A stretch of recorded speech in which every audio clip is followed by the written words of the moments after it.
¿Hoy hay columna del doctor D'Angelo? Hoy hay columna del doctor D'Angelo y empiezo por agradecerle el préstamo con tiempo indeterminado, supongo, pero tiempo al fin, con condición resolutoria, como dicen los abogados, de Félix Aldao, el fraile general de Jorge Newton. Gracias, lo leeré con mucha pasión.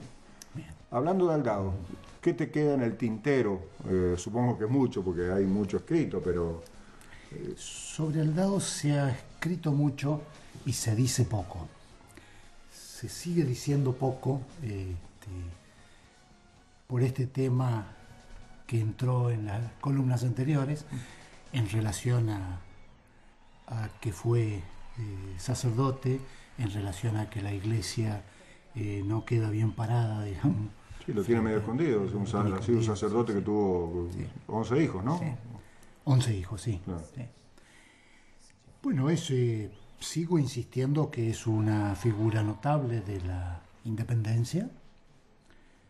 Sigo insistiendo que fue un gran soldado, que participó desde el comienzo de la guerra emancipadora. Sigo insistiendo que tiene acciones patrióticas muy valiosas. Y hoy quería recordarles este episodio que la historia todavía no resuelve, que es por qué él vuelve a las armas. Porque el fraile Aldao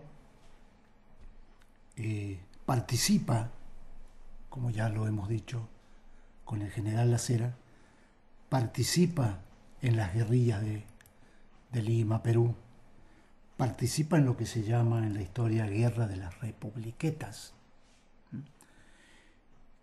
que es guerrillear en la selva peruana contra los realistas, pero en un determinado momento, cuando hace pareja con Manuela Zárate, comienza a tener hijos, vive un tiempo en Lima, otro tiempo en San Felipe y se asienta en Panquehua.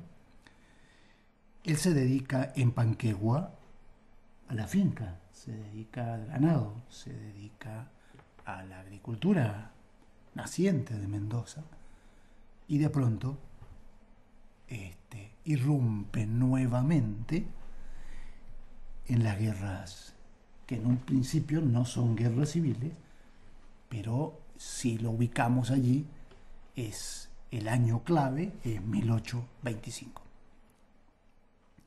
En esto hay un juego mnemotécnico que siempre suelo usarlo en relación al general Aldao o al fraile Aldao. 1815, 1825, 1835, 1845. 1815, el ordenado sacerdote dominico en Santiago de Chile regresa a Mendoza. 1815.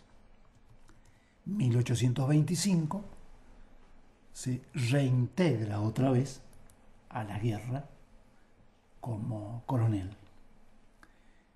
1835 ocupa el lugar que deja vacante Facundo Quiroga y 1845 muere siendo gobernador de Mendoza. Esto es un juego nada más. ¿Muere de muerte natural?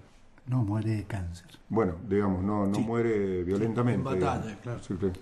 Si el cáncer es una muerte natural, Bueno, no muere en en realidad batalla. la pregunta estuvo mal hecha. Sí. No muere en batalla, no muere por un No. hecho violento, digamos, no. como murieron sus hermanos Claro. en batalla. ¿Te puedo hacer una pregunta? Su etapa peruana, digamos, esta de la guerra de las republiquetas, hay un personaje de la historia que también está, yo no digo tan ninguneado como Aldao, pero que es un personaje de segunda, que para mí es uno de mis preferidos, digamos, que es Bernardo de Monteagudo. ¿Cómo conviven en el ejército sanmartiniano y al lado de San Martín personalidades como la de Monteagudo, un bon vivant, como dirían los franceses, un mujeriego, un libertino, un anticlerical, digamos, convencido por convicción, un tipo que inclusive dice Juan Pablo Echagüe, un historiador, hasta anticipa, no con esta palabra, la cuestión de la lucha de clases, ¿no? Así es. Que se lo podría considerar un premarxista.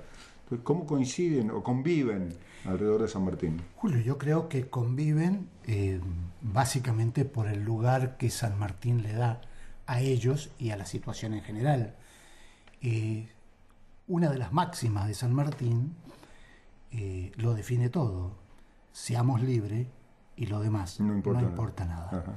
Y cuando se habla de seamos libres, libre de el despotismo monárquico, libre de la política absolutista realista. Las alianzas, sí. Entonces ahí conviven todas estas personas y estos personajes, y conviven siempre y cuando la conducción sea la de San Martín o la de Bolívar, que es quien terminó, pero no conviven una vez que San Martín se va, ni una vez que Bolívar se va y muere.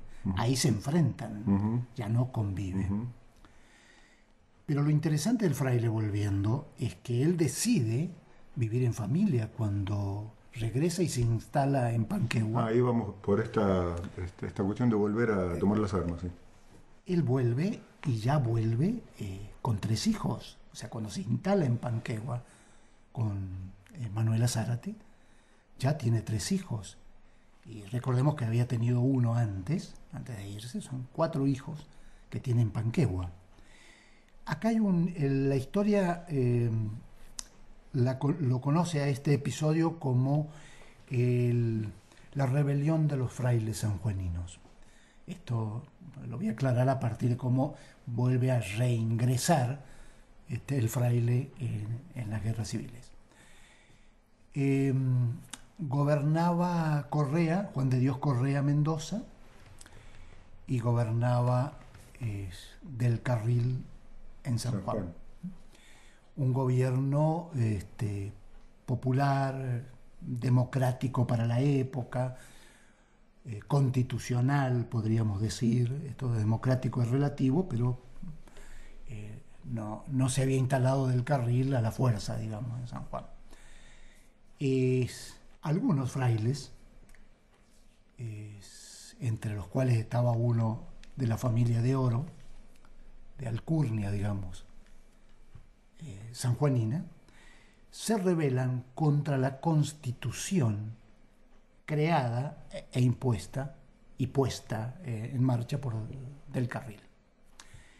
Esta constitución provincial se le llamaba la Carta de Mayo. La aplicación de esta constitución, la aplicación de la Carta de Mayo, hace que de alguna manera no queden bien parados la curia sanjuanina, la iglesia sanjuanina. Algunos privilegios les tocó a la curia sanjuanina. Entonces se rebelan, a tal punto se rebelan, que desplazan a Del Carril y alcanzan a tomar el poder en San Juan.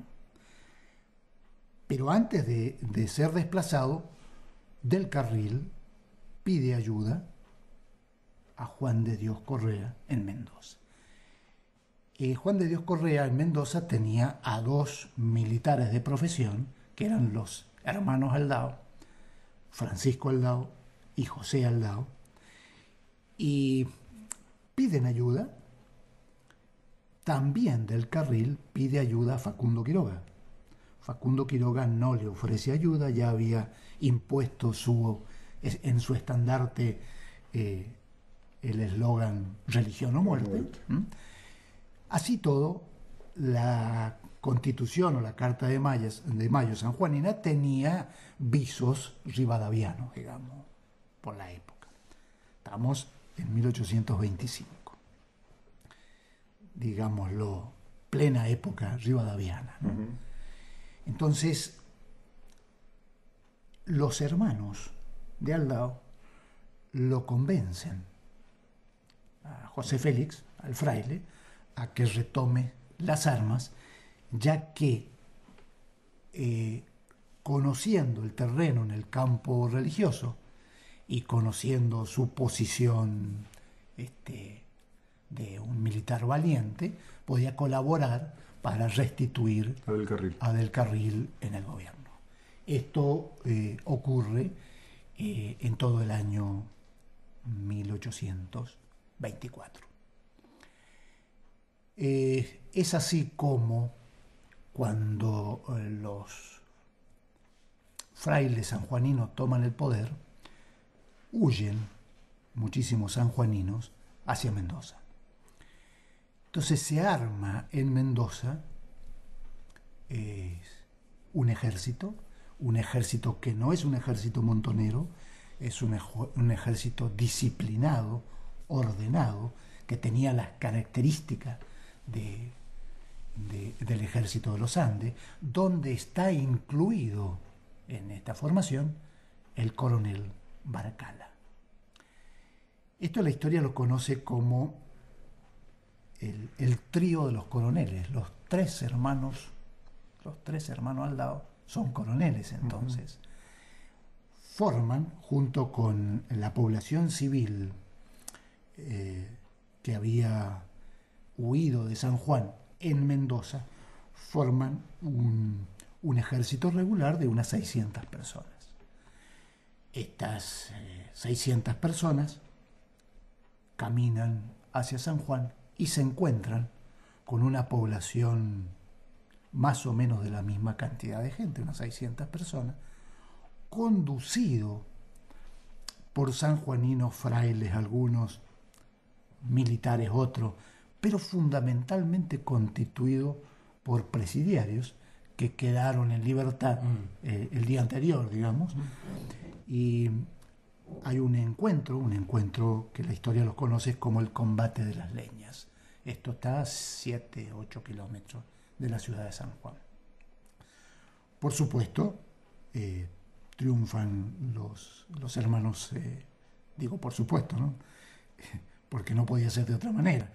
Los sanjuaninos estaban totalmente desprovistos de armas, solamente, la organización venía del lado de los mendocinos. Entonces, Del Carril es puesto nuevamente en su lugar y los hermanos Aldao regresan, primero uno, después otro, a Mendoza. Cuando ya regresa a Mendoza, el fraile Aldao ya había tenido una entrevista con Facundo Quiroga, ¿sí? Que si bien Facundo Quiroga no apoyó el enfrentamiento con los frailes sanjuaninos, sí coincidieron en una posición antirrivadaviana, digamos. Este es el comienzo de la etapa del fraile Aldao más negro de su historia. Más negro, más nefasto. ¿En qué sentido? En el sentido de las cosas que hizo y en el sentido de las cosas que tuvo que hacer. Por ejemplo, arreglársela con Pedro Molina para fusilar a un adversario que fue Barcala, Lorenzo Barcala, por diferencias. Este mismo Barcala que estaba en el ejército que fue a reponer a Del Carril. Exactamente. El único general negro del ejército de los Andes. No lo hace en forma directa, lo hace a través de Pedro Molina. El fusilamiento del general Hacha después de la batalla de Angaco, muy poquito tiempo después. ¿Eso lo quiso hacer o debió hacerlo? O las dos cosas. O las dos cosas. Son cosas que están demostradas históricamente que existieron, porque la mayor parte de las cosas que se le achaca a fraile Aldao en realidad nunca se pudieron demostrar, porque pertenecen más al campo literario de Sarmiento que al campo de la historia documental de las provincias, ¿verdad? ¿Esto es en qué década? Seguimos en el 1825, 1826, 1827, 1828. ¿Y por qué hacíamos esa, o por qué usted planteaba esa regla memotécnica? 15-25. ¿Qué pasó después en el 35? No, esto lo relacioné con la vida personal. Ajá, sí. ¿Y por qué la vida personal? Porque este es un personaje que hace historia, y hace historia en las cosas trascendentes, ya sea la campaña del desierto, ya sea el fusilamiento de Hacha, ya sea ubicarse en el lugar de Facundo Quiroga, haber participado en la batalla de La Tablada y Oncativo, haber sido desterrado a Bolivia y reingresado. O sea, hace historia como lo hizo Ramírez, como lo hizo Vicente Peñalosa, como lo hizo Facundo Quiroga. O sea, van marcando hitos. En el 1835, cuando ya estaba constituida la Liga Federal, la Liga Federal se constituye en el 31, ya el fraile Aldao, en nombre de todos los cuyanos, participa en el federalismo, a pesar de la gran cantidad de políticos y de la clase unitaria existente en Mendoza. Ya es un federalista orgánico, podríamos decir. Ya es un federalista orgánico, comprometido y sujetado, digamos, a las políticas de Facundo y de Rosas. Por eso es que se dice que en esta etapa, bueno, durante muchos años hubo guerra civil en la Argentina, aunque no fue declarada. Aunque no fue declarada, sí, es así verdaderamente. Ahora, en 1835 se da la muerte, el asesinato de Facundo Quiroga, y él, que estaba posicionado, ya había desplazado a los hermanos, porque los dos coroneles hermanos estaban superior a él en la época de los frailes, de la rebelión de los frailes sanjuaninos. Él estaba subordinado a los hermanos Francisco. Militarmente. Militarmente, sí. Ya cuando él se alía a Facundo Quiroga, se pone como segundo de Facundo Quiroga. Bueno. Sabe dónde pelear, digamos. Sí, sabe dónde pelear. Tenía buen olfato el fraile. Y cuando es asesinado Facundo Quiroga, él queda en lugar de Facundo Quiroga. Esto ocurre en 1835. En 1844, cuando ya había participado de la campaña del desierto, ya había participado en las, yo le llamaría, matanzas de los indígenas del sur. La campaña de Rosas, ¿no? La campaña de Rosas. No, Rosas. No, Roca es. Es de la generación del 80, claro. 50 años después. Claro. O sea que ya querían las tierras en esa época. Sí. De cualquier manera, la posición de los aborígenes del sur en 1829-30 no es la posición del año 70. Ya después giraban algunos intereses más sólidos que tenía que ver con la introducción en las provincias de una política eminentemente anglófila, digamos. Claro. Sí, es la inmersión de la campaña del desierto, la de Roca, es el intento a sangre y fuego de la inmersión de la Argentina en el mundo capitalista. Exactamente. Y del imperialismo fundamental. Sí. Él en el año 1844 asume la gobernación de Mendoza. Asume la gobernación de Mendoza y ejerce el poder con ciertos visos de progresismo en relación a la economía mendocina y en relación a lo político, bueno, comprometido totalmente con el federalismo. ¿No le parece que vamos a tener que cortar acá en la etapa del 45, lamentablemente. 44? El 45 muere, digamos, ¿no? Podríamos tomar la muerte del fraile, que también es un acontecimiento trágico, como fue trágico unos decretos hechos por él de declarar locos a todos los secretarios. En esta época ya el fraile Aldao estaba con una psicosis persecutoria, llamémosle así, que para un jefe de Estado es una cosa complicada. Imagínense ustedes Elisa Carrió siendo presidenta con la psicosis que tiene, ¿no? Diciendo que somos todos estalinistas. Sería peligrosísimo. Todos estalinistas. Bueno, esta etapa de alta peligrosidad ocurre en 1845, cuando él muere de un cáncer óseo, ubicado en la frente. Claro, porque... Sí, en la frente. Podemos continuar en la próxima. Claro. Bueno, interesante para seguir hablando del fraile. Del fraile o del federalismo de Mendoza, ¿no? Claro, el post-fraile, inclusive, ¿no? Sí, sí. Gracias, Oscar.